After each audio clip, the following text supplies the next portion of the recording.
ஸ்ரீமதே ராமானுஜாய நமஹ. சென்ற உபன்யாசத்திலே ஈஷாவாஸ்ய உபனிஷத்தினுடைய அர்த்தத்தை பார்க்க ஆரம்பித்தோம்.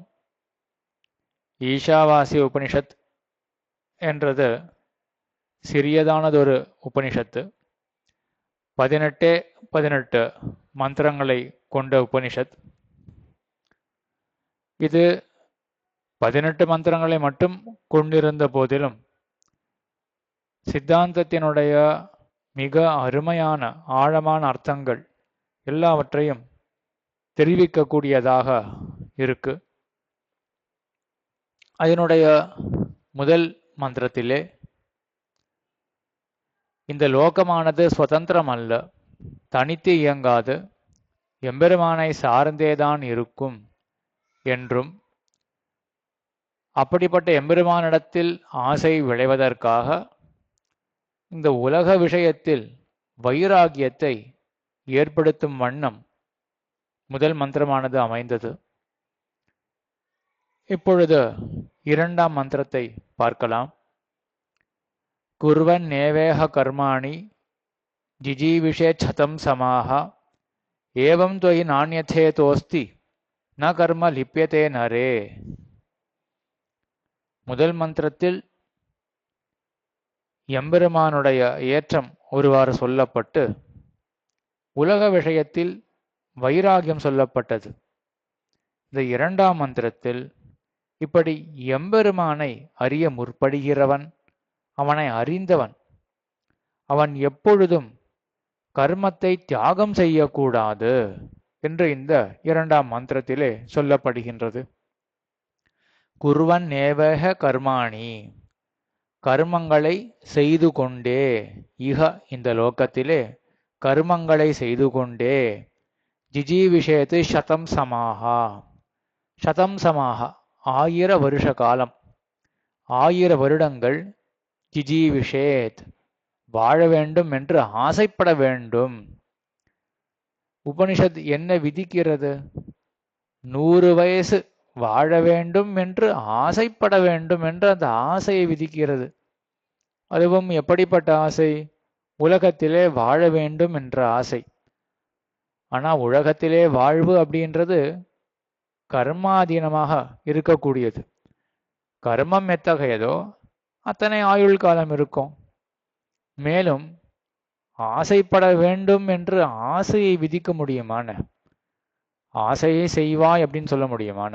ஒரு காரியத்தை செய்வாய், ஒரு செயலை செய்வாய் அப்படின்னு சொல்ல முடியுமே ஒழிய ஆசைப்படுவாய் அப்படின்னு ஆசைன்றது தன்னடையே ஏற்பட வேண்டிய ஒன்று. ஆகையினால இந்த வாக்கியத்துக்கு அப்படியே தமிழிலே மொழிபெயர்த்தோமே என்றால், குர்வன் நேவேஹ கர்மாணி ஜிஜீவிஷேச்சதம் சமாஹா அப்படின்றதுக்கு தமிழ் மொழிபெயர்ப்பு என்னவாக இருக்கும் என்றால், இந்த லோகத்திலே கர்மங்களை செய்து கொண்டே 100 வருட காலம் இருக்க வேண்டும் என்று ஆசைப்படுவாய் அப்படின்னு இருக்கு. இப்போ ஒரு உதாரணம் எடுத்துப்போம். பள்ளிக்கூடத்துக்கு தினந்தோறும் போயாக வேண்டும் ஒரு மாணவன். அவன் 9 மணிக்கு போனானே என்றால் 4 மணி வரையிலும் பள்ளிக்கூடத்தில் தான் இருக்க வேண்டும். இவனுக்கு வேற வழியே கிடையாது, போய்தான் தீர வேண்டும். இப்படிப்பட்ட மாணவனை குறித்து பள்ளிக்கூடத்தில் 9 to 4 மணி வரை நீ இருக்க வேண்டும் என்று ஆசைப்படுவாய் அப்படின்னு சொன்னா அவன் புதுசா என்ன செய்ய போறான்? அவன் தான் போய் ஆகணுமே. அதே மிக கவனமாக இருந்து கொண்டு, படிப்பில் ஆசை கொண்டு, படிக்க வேண்டும் என்ற எண்ணத்தோடு நீ கவனமாக 9 to 4 மணி வரை பள்ளிக்கூடத்தில் இருக்க ஆசைப்படுவாய் அப்படின்னு பெரிய வாக்கியம் ஒன்று சொன்னா கூட, இந்த 9 to 4 வரை பள்ளிக்கூடத்தில் இருப்பதில் ஆசை அப்படின்றதுலாம் அந்த பிள்ளைக்கு தன்னடையே வரக்கூடியது தான். பள்ளிக்கூடத்தில் 9 to 4 மணி வரை இருப்பு அது தன்னடையே ஏற்படக்கூடியது. அதில் ஆசை, அவனுக்கு ஆசை இருந்தால் தன்னடையே வரப்போறது. ஆக சொல்றவருக்கு எங்க தாத்பரியம்னு வைத்துக்கொள்ள வேண்டும்? நீ கவனமாக இருந்து கொண்டு, புத்தியை பயன்படுத்தி கொண்டு அப்படின்னு முன்னாடி சில வார்த்தைகள் சொன்னார் இல்லையா, அங்கதான் தாத்பரியம். ஆக கவனமாக 9 to 4 மணி வரை பள்ளிக்கூடத்தில் இருப்பாய் அப்படின்னாலுமே கூட அங்க கவனமாக அப்படின்ற அந்த இடத்துல தான் விதானம், அதாவது அங்கதான் விதியினுடைய விஷயம். அதே போலதான் இங்க குர்வன்னேவேக கர்மாணி, கர்மங்களை செய்து கொண்டே 100 வருஷங்கள் ஜீவிக்க விரும்புவாய் அப்படின்னா இந்த விதிக்கு தாத்பரியம் எங்க?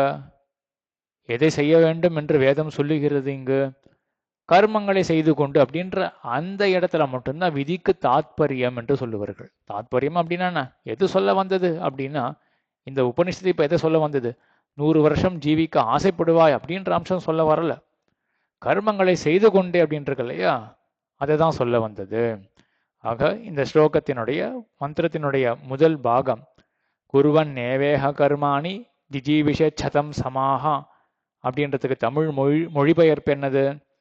கர்மங்களை செய்து கொண்டு இவ்வுலகத்தில் 100 வருட காலம் வாழ ஆசைப்படுவாய் அப்படின்னாலும் கர்மங்களை செய்து கொண்டே இருப்பாய் அப்படின்றது தான் அங்க தாத்பரியம். ஏவம் தொயி நானியச்சேதோஸ்தி அப்படின்னு மேல மந்திரம் போறது. ஏவம் தொயி, இப்படிப்பட்ட உன்னிடத்தில் ந அந்யதா இதஹா அஸ்தி, சொல்லப்பட்ட விதத்தை காட்டிலும் மற்றொரு விதம் உன்னிடத்தில் ஏற்படக்கூடாது, வேறு வழி கிடையாது. அதாவது எனக்கு பக்தி வந்தாயிருத்து பகவான் இடத்துல, கர்மங்கள் விட்டுடலாமே அப்படின்னு நினைக்க கூடாது. அந்த பக்தி நிலை பெற்றிருக்கணும்னா கர்மத்தை செய்து கொண்டே தான் இருக்கணும். ஆக இப்படிப்பட்ட உன்னிடத்தில் வேறு ஒரு வழி கிடையாது. கர்ம லிப்பியத்தே நரே அப்படின்னு மந்திரம் முடியறது. ஒரு சந்தேகம் வரும், கர்மத்தை செய்தோமே என்றால் அதுக்குண்டான பலனும் நமக்கு ஏற்படுமே. நம்ம ஏதோ ஒரு கர்மம் செய்கிறோம், நம்ம மோட்சத்துல ஆசை பெற்றவர்கள் முமுட்சுக்கள், நமக்கு வேண்டிய பலம் என்ன? எம்பெருமான் திருவடிகள்ல கைங்கரியம். அப்ப என்ன கர்மம் செய்தாலும் அதுக்குண்டான பலம் என்ன ஏற்பட்டாலும் அது தாழ்ந்த பலம் தானே, நமக்கு அது தேவையில்லையே. அப்படி இருக்கும் பொழுது நான் கர்மம் செய்யலாமா? எனக்கு அனிஷ்டமான தேவையில்லாத பலன் எனக்கு வருமே என்ற ஒரு சந்தேகம் எழ அங்கு இந்த உபனிஷத் சொல்லுகிறது, ந கர்மன் லிப்பியத்தேனரே. இப்படிப்பட்ட ஒரு வித்வான் இடத்துல அவன் அந்த கர்மத்தை செய்தாலுமே கூட அந்த வித்யினுடைய மகாத்மியத்தினால அவனுக்கு அந்த கர்ம பலனானது ஒட்டாது என்று. இது பரமாத்மனியோ ரக்தகா விரக்தகா அபரமாத்மனி என்று பகவானிடத்திலேயே ஆசை பிறந்தாலும் கூட அந்த ஆசை முதிர வேண்டும் என்றால் பக்தியோக நிஷ்டன் என்ன பண்ண வேண்டும்? கர்மங்களை செய்து கொண்டே இருக்க வேண்டும். அப்படிப்பட்ட அந்த பக்தியோக நிஷ்டன் இடத்துல அந்த கர்மங்களை செய்த பொழுதிலும் கூட அந்த கர்மத்தினுடைய பலனானது அவனிடத்தில் ஒட்டாது என்று இந்த 2ஆம் மந்திரமானது சொல்லுகிறது. இதற்கு மேல் 3ஆம் மந்திரம், எம்பெருமானிடத்தில் பக்தி செய்ய வேண்டும், அந்த பக்திக்கு உறுப்பாக கர்மங்களை செய்ய வேண்டும். இப்படி செய்யாமல் போனால் என்ன நிலையானது ஏற்படும் என்று இந்த 3ஆம் மந்திரம் சொல்லுகிறது. அசுரியா நாம தேலோகாக அந்தேன தமசாவிருதாக தாம்ஸ்தே பிரேத்தி அபிகச்சந்தி ஏகேச்ச ஆத்மஹனோ ஜனாக. அசுரியா நாம தேலோகாக, அசூர்யாக அசுரர்களுக்கு தகுதியான உலகங்கள். அசுரியானாம தேலோகாக அசுரர்களுக்கு ஒத்ததான உலகங்கள். அந்தேன தமசாவிருதாக பெருத்த இருளாலே சூழப்பட்ட அப்படிப்பட்ட லோகங்கள். அப்படிப்பட்ட லோகங்கள் பல உள்ளன. தாம்ஸ்தே பிரேத்தி அபிகச்சந்தி, அப்படிப்பட்ட லோகங்களை இறந்த பிறகு இவர்கள் அங்கு நன்றாக போய் அடைவர்கள். யாரு? ஏகேச்ச ஆத்மஹனோஜனாக, யாவரானாலும் மனித பிறவியை பெற்றோ தேவ பிறவியை பெற்றோ எம்பெருமானிடத்தில் பக்தி செய்ய வாய்ப்பு இருந்தும் கூட பக்தி செய்யாமல் அதற்கு உறுப்பான கர்மங்களை செய்யாமல் ஜகத் விஷயத்துல வைராகியத்தை வளர்த்து கொள்ளாமல் இப்படி ஆத்மஹனர்களாக தங்களையே தாங்களே முடித்து கொள்பவர்களாக. ஆத்மஹா அப்படின்னா ஆத்மானம் ஹந்தி, தன்னையே இவன் கொல்லுகிறான். ஆக தன்னையே கொன்றவன். அப்படிப்பட்டவர்கள் ஆத்மஹனஹா ஜனாகா, அப்படிப்பட்ட ஜனங்கள் ஏகேச்சன ஏகேச்ச யாராக இருப்பினும் அவர்கள் தேவர்களாக இருக்கலாம், மனிதர்களாக இருக்கலாம், எப்பிறவியிலும் இருக்கலாம். கிடைத்த மனித பிறவியை எம்பெருமானை அறிவதற்கு என்று அறியாமல் அத்தை வீணாக்குபவர்கள் அவர்கள் என்ன பண்ணுவார்கள்? அசுரியா நாம தேலோகாகா என்று அசுரர்களுக்கு தகுதியான அந்த உலகங்கள், அந்தேன தமசாவிருத்தாக பெருத்த இருளாலே சூடப்பட்ட அந்த உலகங்களை தாம்ஸ்தே பிரேத்தி அபிகச்சந்தி இறந்த பிறகு இவர்கள் அந்த லோகங்களை அடைவார்கள், நரகத்தை அடைவார்கள் என்று தாத்பரியம். ஆக இந்த 3ஆம் மந்திரத்திலே எம்பெருமானிடத்தில் பக்தி செய்யாமல் போனால் பெறக்கூடிய நமக்கு ஏற்படக்கூடிய இழிவு தசை அது சொல்லப்பட்டது. மேல் 4ஆம் மந்திரம் அதிலே இப்படிப்பட்ட எம்பெருமானுடைய ஏற்றம், விசித்திரமான சக்தி எம்பெருமானுக்கு உண்டு, பகவானுக்கு உண்டு அப்படின்றத 4ஆம் மந்திரம் சொல்றது. அநேஜ தேக்கம் மனசோ ஜவீயா நைனத்தேவா ஆப்னுவன் பூர்வம் அர்ஷத்து தத் தாவதோ அந்யான் அத்தியேதி திஷ்டத்து தஸ்மின்னப்போ மதரிஷ்வா ததாதி. அநேஜத் ஏக்கம் மனசோ ஜவீயா.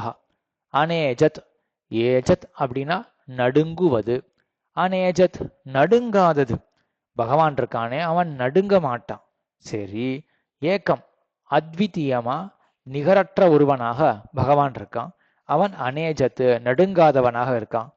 ஆனால் மனசோஜவியா மனசை காட்டிலும் வேகமாக இருப்பவன், இது விருத்தமா இருக்கு. அவனுக்கு நடுக்கமே கிடையாது, சலனமே கிடையாது, மூவ்மெண்டே கிடையாது. ஆனால் அவன் எப்படி இருக்கான்? மனசோஜவியா மனசை காட்டிலும் வேகமாக இருக்கிறான். இது ரெண்டும் ஒவ்வாதே என்று கேள்வி எழுந்தால் அங்கு வேதாந்த ஆச்சாரியார் தெரிவிக்கிறார், அநேஜத் அப்படின்னா நடுக்கமற்றவன். ஏன் நடுக்கமற்றவன்? அவன்தான் விபுவாக இருக்கானே, எல்லா இடத்திலும் பரவி இருக்கிறபடினால அவனுக்கு நடுக்கமே கிடையாது. நமக்கெல்லாம் ஏன் நடுக்கம் சலனம்லாம் இருக்கு? நாம் ஒரு இடத்துல குறுகின இடத்துல இருக்கோம், அப்பால இப்பால சலிக்க முடியும். பகவான் தான் எல்லா இடத்துலையும் இருக்கானே, அவனுக்கு சலிக்கிறதுக்கே இடம் கிடையாது. ஆகினால அவன் நடுங்காதவனாக இருக்கான். ஆனால் அப்படிப்பட்டவனும் கூட மனசோச்சவியா மனதை காட்டிலும் வேகமாக இருக்கிறான். என்ன தாத்பரியம் என்றால், மனசால ஏதோ ஒரு இடத்த நம்ம சட்டுன்னு எட்ட முடியும். நம்ம ஏதோ ஒரு தேசத்துல இருப்போம், வேற ஏதோ தேசத்தை பத்தி சட்டுன்னு நினைக்க முடியும், நினைச்சா போக முடியாது. ஆனா நம்ம நினைவானது அத்தகைய தூரம் சட்டுன்னு அது போய் சேரும் இல்லையா? ஆனால் எம்பெருமான் அந்த மனசை காட்டிலும் அப்பாற்பட்ட தேசத்துல அவன் இருக்கான். அதாவது நாம் எந்த தேசத்தை நோக்கி போறோமோ அந்த தேசத்தை தாண்டியும் பகவான் தான் இருக்கானே, அவன் தான் எல்லா இடத்திலும் நிறைந்தவனாச்சு. ஆக அப்படிப்பட்ட தன்மையை பற்ற உபனிஷத் சொல்றது மனசோ ஜவீயா மனசை காட்டிலும் வேகமானவன். அதே போல நைனத் தேவாக ஆப்னுவன் பூர்வம் அர்ஷத்து. நைனத் தேவாக தேவர்கள் கூட ஏனத் ஆப்னுவன் பூர்வம் அர்ஷத்து. ஆக தேவர்களை முன்பே அடைந்த இத்தை தேவர்கள் அடைய மாட்டார்கள். பிரம்மமானது தேவர்களையெல்லாம் அடைந்திருக்கு, தங்களை அடைந்த அந்த பிரம்மத்தை தேவர்கள் அடைய மாட்டார்கள். இதுவும் ஒரு விரோதம்தான். துணி இருக்கு, குடம் இருக்கு. துணியை வைத்து குடத்தை சுத்திட்டோம்னு வச்சுப்போமே, அப்போ துணிக்கும் துணி என்ன பண்ணிருக்கு? குடத்தோட தொடர்பு கொண்டதா இருக்கு இல்லையா? துணியை வச்சுதான் குடத்தை சுத்தி இருக்கும். ஒருத்தர் சொன்னார், துணிக்கு அது குடத்தை தொட்டு கொண்டிருக்கு, ஆனா குடமானது துணியை தொடவில்லை அப்படின்னு சொன்னா இது சேருமா? துணியானது குடத்தை தொட்டுன்னு இருக்கு, குடமானது துணியை தொடல அப்படின்றது சேராது இல்லையா? அது போலதான் இங்க இருக்கு. என்ன இருக்கு? பிரம்மமானது இந்த தேவர்களை எல்லாம் அடைந்திருக்கு, ஆனா அந்த தேவர்களோ பிரம்மத்தை அடையவில்லை என்றால் ஒவ்வொலியே என்றால் இங்கும் தாத்பரியம் என்ன என்றால், பிரம்மமானது விபு, எல்லா இடத்துலையும் பரவி இருக்கா, அப்போ தேவர்களையும் அடைந்திருக்கு, தேவர்களையும் அறிந்திருக்கு. ஆனால் அந்த தேவர்களோ நெருக்கத்துல இருக்கக்கூடிய அந்த பிரம்மத்தை, தேவர்களே ஞானத்தை பெற்ற அந்த தேவர்களே நெருக்கத்தில் இருக்கக்கூடிய அந்த பிரம்மத்தை அறியாமல் இருக்கிறார்கள். சாந்தோகிய உபனிஷத் சொல்லுகிறது, தத்யதா ஹிரண்ய நிதிம் அக்ஷேத்ரஜ்ஞாஹ உபரி உபரி சஞ்சரந்தஹ ந விந்தேயுஹு ஏவம் ஏவ இமா சர்வா பிரஜாः அஹரஹர் கச்சந்தியः ஏத்தம் பிரம்மலோகம் ந விந்தந்தி அனிருத்தேனஹி பிரத்யூடாக என்று. எப்படி ஒரு தரையின் மேலே மனிதர்கள் எல்லாம் நடந்து கொண்டிருக்கிறார்கள், அந்த தரையின் கீழேயோ ஒரு பெரிய நிதி குவியல் இருக்கு. ஆனா தினந்தோறும் நடந்தாலுமே கூட அந்த நிதி குவியலை அடைய மாட்டார்கள். ஏன்னா பக்கத்திலே இருக்குன்னு தெரிஞ்சுக்கவே இல்லை. அதே போலதான் பிரம்மம் பக்கத்திலே இருந்தாலும் கூட நித்தியமே நம்மளுடைய தூங்குகிற பொழுது அந்த பிரம்மத்தை இடத்துலதான் போய் நாம் அணுகிறோம், பிரம்மத்தை தான் அணுகிறோம். அதில் இருந்துதான் விழிப்புணர்வு வரும் பொழுது பிரிஞ்சு வரும். ஆனாலும் அந்த பிரம்மத்தை நாம் அறியாமலே இருக்கிறோம். தேவர்களுக்கும் இதுவேதான் ஒக்கும். ஆக நைனத்தேவாக ஆப்னுவன் பூர்வமர்ஷத் தத்தாவதோ அந்யான் அத்தியேதி திஷ்டத் தஸ்மின் மாதரிஷ்வா தஸ்மின் அபஹா மாதரிஷ்வா தத்தாதி தத்தாவதோ அந்யான் அத்தியேதி திஷ்டத். அது ஓரிடத்திலே நிலை பெற்று இருக்கு. ஆனா அது என்ன பண்றது, ஓடுகிறவர்களை தாண்டி அது நிற்கிறது. இதுவும் ஒரு விசித்திரம். ஒருத்தர் ஓரிடத்திலே உட்கார்ந்து இருக்கார், ஆனால் அவர் ஓடிக்கொண்டிருக்கிறவரை காட்டிலும் வேகமாக மற்ற இடத்துக்கு போறார், அவரை தாண்டி இருக்கார், அவரை கடந்து இருக்கார். அப்படின்றது விரோதம் தானே. இங்கேயும் பதில் அதே தான். பிரம்மம் விபுவாக இருக்கிறபடினால மற்றவர்கள்லாம் என்ன ஓடினாலும் அந்த தேசத்தை தாண்டியும் பிரம்மம் இருக்கு. அப்படின்றதுனால எம்பெருமான் எல்லாத்தையும் கடந்து இருக்கிறான். இது ஒரு ஸ்லோகம் சொல்றது. வருஷாயுத சதேனாபி பக்ஷிராட்டிவ சம்பத்தன்னு நைவாந்தம் காரணசியாத் யத்யபி ஸ்யான் மனோஜவஹா என்று. வருஷாயுத சதேனாபி, கோடிக்கணக்கான வருஷங்கள் ஆனாலும், பக்ஷிராட்டிவ சம்பத்தன், பக்ஷிராட் என்று கருத்மான் கருடன், கருடனை போல கோடிக்கணக்கான வருஷ காலம் பறந்தாலுமே கூட நைவாந்தம் காரணசியாத், காரணமான பிரம்மம் அதனுடைய அந்தத்தை இவன் அடையவே மாட்டான். யத்யபி ஸ்யான் மனோஜவஹா, அந்த கருடனை காட்டிலும் வேகமான ஒரு தத்துவம் இருக்கு, அதான் மனசுன்ற தத்துவம். மனசினுடைய ஒரு வேகத்தை கொண்டும் கூட இவன் கோடிக்கணக்கான வருஷங்கள் அந்த மனசு அப்படின்ற அந்த மனோ வேகத்தினால இவன் சென்றாலுமே கூட பிரம்மத்தினுடைய எல்லையை இவன் காண முடியாது என்று. நைனத்தேவாக பூர்வமர்ஷத் தத்தாவதோ அந்யான் அத்தியேதி திஷ்டத் தஸ்மின் அபஹா மாதரிஷ்வா தத்தாதி. தஸ்மின் அபஹா, அந்த பிரம்மத்தினுடைய சக்தியினாலதான் மாதரிஷ்வா அபஹா ததாதி. மாதரிஷ்வா என்றால் காற்று, அது அபஹா ஜலத்தை தாங்குகின்றது. காற்றுல தானே எல்லாமே இருக்கின்றது. அதாவது இந்த ஜீமூத்தம், இந்த மேகம், இது போன்ற தத்துவங்கள் எல்லாமே காற்றுல தான் இருக்கு. காத்தானது எப்படி தாங்கும் அப்படிப்பட்ட பொருள்களை என்றால் இந்த பிரம்மத்தினுடைய சக்தியினாலதான் காற்றானதே ஜலத்தை தாங்குகிறது என்று. இப்படி விசித்திரமான சக்தி படைத்தது அந்த பிரம்மம் என்று 4வது ஸ்லோகத்துல அந்த பிரம்மத்தினுடைய இந்த விசித்திர சக்தியை சொன்னார் உபனிஷத் சொல்லித்து. 5வது ஸ்லோகத்திலையும் அதேதான், பிரம்மத்தினுடைய அந்த விசித்திர சக்தியை சொல்லுகிறது. ததேஜதி தது நைஜதி தத் தூரே தத்வந்திகே தத் அந்தரஸ்ய சர்வஸ்ய தது சர்வஸ்யாஸ்ய பாஹ்யதா என்று. ததேஜதி தது நைஜதி, அதே அர்த்தம் தான், போன மந்திரத்துல இருந்த அதே அர்த்தம். பிரம்மத்துக்கு நடுக்கம் உண்டு, பிரம்மத்துக்கு நடுக்கம் கிடையாது. இப்ப நம்மளே இதுக்கு வியாக்கியானம் பண்ணிடுவோம். இப்போ இங்க வேதாந்த தேசிகன் கூட தேவை கிடையாது, நம்மளே வியாக்கியானம் பண்ணிடலாம். என்ன பண்ணலாம், பிரம்மத்துக்கு நடுக்கம் கிடையாது. ஏன், அது விபுவாக எல்லா இடத்திலும் நீக்கமர நிறைந்து இருக்கிறபடியினால. பிரம்மத்துக்கு நடுக்கம் உண்டு. ஏன் என்றால் நாம் எந்த இடத்தை எட்டுறோமோ அதற்கு அப்பாலையும் இருக்கிறபடியினால என்று நம்மளே வியாக்கியானம் பண்ணிடலாம் இல்லையா. அப்ப எதற்காக மற்றொரு மந்திரம் என்றால் சொல்லப்பட்ட விஷயத்துல உபனிஷத்துக்கு ஆதரம், பிரம்மத்தினுடைய அந்த விசித்திரமான சக்தியை சொல்ல வேண்டும் மேலும் என்று உபனிஷத்து ஆதரத்தோட வேறொரு முகத்தினால அதே அர்த்தத்தை சொல்றது. ததேஜதி தது நைஜதி, நடுக்கம் உண்டு, நடுக்கம் கிடையாது. அதே போல தூரே தது அந்திகே, அது தூரத்துல இருக்கும், அது அருகாமையிலும், மிக அருகாமையில அதே பிரம்மமானது இருக்கும். எப்படி ஒரே பிரம்மமானது தூரத்திலையும் அதே போல நெருக்கத்திலையும் இருக்கும் என்றால், பராங்முகானாம் கோவிந்தே விஷயாசக்த சேதசாம் தேஷாம் தத் பரம் பிரம்ம தூராத் தூரதரே ஸ்திதம் தன்மயத்வேன கோவிந்தே ஏனரா ன்யஸ்த சேதசா விஷயத்யாகினஸ்தேஷாம் விக்னேயம் ச ததந்திகே. பராங்முகானாம் கோவிந்தே, கோவிந்தன் இடத்துல யாருக்கு ஆசை இல்லையோ, விஷயாசக்த சேதசாம், விஷயத்தை அனுபவிக்க வேண்டும் என்று லௌகிக விஷயங்கள்ல யாருக்கு ஆசை உண்டோ தேஷாம் தத் பரம்பிரம்ம தூராத் தூரதரே ஸ்திதம். அப்படிப்பட்ட அவர்களுக்கு அந்த பிரம்மமானது தூரத்தை காட்டிலும் தூரத்துல இருக்கும். ஆனால் தன்மயத்வேன கோவிந்தே ஏன் அரா நெஸ்தச்சேதசா, கோவிந்தனிடத்திலேயே நிலை பெற்ற மனசு யாருக்கு இருக்கோ விஷயத்தியாகினஸ்தேஷாம் லோக விஷயங்களிலே ஆசையற்றவர்களான அவர்களுக்கு விக்னேயம் சேத்தது அந்திக்கே, அதே பிரம்மமானது மிகவும் நெருக்கத்தில் இருக்கும் என்று நாம் அறிய வேண்டும் என்று இது மற்றொரு ஸ்லோகம் சொல்லுகிறது.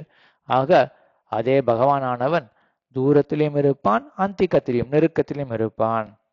அதே போல தது சர்வசியாசிய பாஹ்யதா, தது அந்தரஸ்ய சர்வசிய சர்வசியாசிய பாஹ்யதா என்று அதே பிரம்மமானது ஒரு பொருளின் உடைய ஒரு பொருளுக்கு உள்ளும் இருக்கும், அதே பொருளுக்கு பகியாகும் அதாவது வெளியாகும் அதே பிரம்மமானது இருக்கும். இது ஒரு ஆச்சரியம். ஒருத்தர் ஒரு அறையில இருக்கார் அப்படின்னா அது ஒரே ஒருத்தர் எப்படி அந்த அறைக்குள்ளும் அதே ஒருவர் அந்த அறைக்கு வெளியிலும் இருப்பார். இது மற்றொரு ஆச்சரியம் பிரம்மத்துக்கு. ஒரே பிரம்மமானது அது ஒரு பொருளுக்குள்ளேயும் இருக்கும், அதே பொருளுக்கு அப்பாற்பட்டதாக வெளிப்புறத்திலும் அந்த பிரம்மமானது இருக்கும் என்று இது மற்றொரு ஒரு விசித்திரமான சக்தியானது பிரம்மத்துக்கு சொல்லப்படுறது இந்த 5ஆம் மந்திரத்திலே. ததேஜதி தது நைஜதி தத் தூரே தது அந்திகே தது அந்தரஸ்ய சர்வஸ்ய தது சர்வஸ்யாசிய பாஹ்யதா என்று இப்படி இந்த 4ஆம் மந்திரம் என்ன 5ஆம் மந்திரம் என்ன இவற்றாலே பிரம்மத்தினுடைய மகிமையானது பேசப்பட்டு இருக்கிறது. மேற்கொண்டுதான் சித்தாந்தத்தினுடைய முக்கியமான கருத்துக்கள் வித்யா அதாவது பிரம்ம வித்யா, அதற்கு கர்மமானது அங்கம் என்று ராமானுஜ சம்பிரதாயத்தில் மட்டுமே நன்றாக ஒப்புக்கொள்ளப்பட்ட ஒரு விஷயமானது இந்த உபனிஷத்திலே மேலே வரப்போகிறது. அதை மேல்வரும் உபன்யாசங்களிலே அனுபவிக்கலாம். ஆழ்வார் திருவடிகளே சரணம், எம்பெருமானார் திருவடிகளே சரணம், ஜீயர் திருவடிகளே சரணம்.